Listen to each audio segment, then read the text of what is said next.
Goldman Saxony एक report प्रसिद्ध केलेला आहे आणि ह्या रिपोर्टमध्ये त्यांनी भारतीय शेअर मार्केट, भारतीय इक्विटी मार्केट विषयी काही अशा सकारात्मक गोष्टी त्या ठिकाणी बोललेल्या आहेत आणि ते नेमकी काय आहेत ते आपण जाणून घेणार आहोत. पण त्याकरता आपल्याला सगळा हा व्हिडिओ पूर्णपणे बघायचा आहे. चॅनलवरती नवीन असेल तर चॅनल आपण सबस्क्राईब करायचे. आता झालं काय काय ही जी आहे संस्था, ती संस्था एक साधारणतः ब्रोकरेज फर्म सुद्धा आहे. त्याच्यानंतर ही ज्या जगामध्ये वेगवेगळे इक्विटी मार्केट असते त्यांना रेटिंग देण्याचं, मानांकन देण्याचं काम करते आणि ज्या विविध कंपन्या असतात, वेगवेगळ्या स्तरावरती काम करणाऱ्या कंपन्या, त्यांनाही मानांकन द्यायचं काम करते. आता इथे ह्या संस्थेने काय केलेलं आहे का, ह्या संस्थेने आता भारतीय इक्विटी मार्केटसाठी जी काय रेटिंग दिलेली आहे ती रेटिंग ओव्हरवेट दिलेली आहे.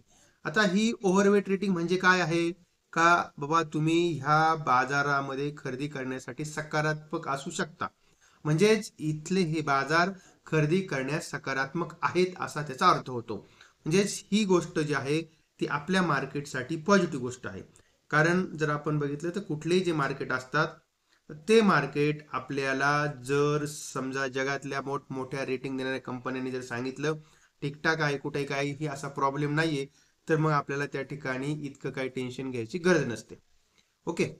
आणि आता त्यानंतर मग हा जो सगळा अहवाल आलाय त्या अहवालामध्ये म्हणजे ह्या सगळ्या अहवालामध्ये असंही नमूद केलेलं आहे का ही जी निफ्टी आहे आपला, हा 2026 पर्यंत आपला निफ्टी हा 29,000 पर्यंत जाऊ शकतो. म्हणजेच आता सध्या जो आहे त्या सध्याच्या लेवलपासून 14% वाढ ही आपल्या निफ्टीमध्ये होऊ शकते. म्हणजेच मार्केट जर मध्ये तुम्ही जर समजा आपल्या इंडेक्स बेस वरती जर बेट लावला किंवा जर आपल्या इंडेक्स मध्ये जर खरेदी केली तर त्या ठिकाणी 14% रिटर्न तुम्हाला भेटू शकतात. म्हणजे निफ्टी 29,000 पर्यंत जाऊ शकतो असं ह्या ब्रोकरेज फर्मला वाटतं. आणि त्यानंतर भारताची अर्थव्यवस्था, भारताची अर्थरचना मजबूत आहे आणि ती भविष्यातील वाढीसाठी आधार देईल असं सुद्धा यांचं म्हणणं आहे. आणि फक्त त्यांनी काय केलेलं आहे का 2025चा जो आपला जीडीपी वाढीचा अंदाज आहे तो 6.3% केलेला आहे, जो का थोडा कमी आहे. ओके. कारण काय झालेलं आहे का, घटते सरकारी खर्च आणि आरबीआयच्या काही निर्णयामुळे हा अंदाज कमी करण्यात आलेला आहे.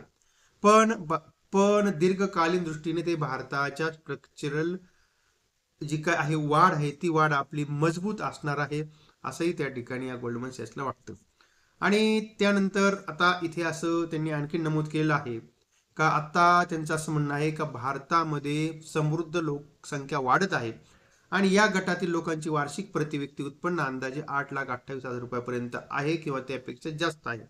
असा जो वाढता समृद्ध वर्ग आहे तो आर्थिक बाजारात म्हणजे शेअर बाजारामध्ये किंवा आपण असं म्हणूया इक्विटी मार्केटमध्ये या आपल्या खरेदी, गुंतवणूक आणि वित्तीय व्यवहार वाढण्यासाठी मदत करेल.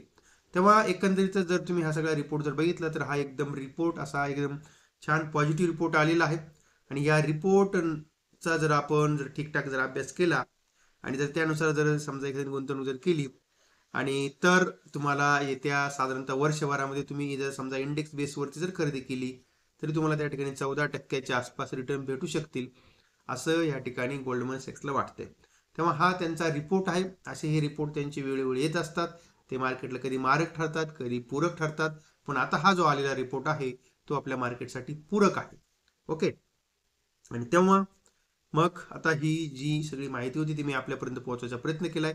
अर्थात हा जो काही सगळा व्हिडिओ होता तो सगळा व्हिडिओ मी आपल्यासाठी एज्युकेशनल पर्पज म्हणून बनवलाय.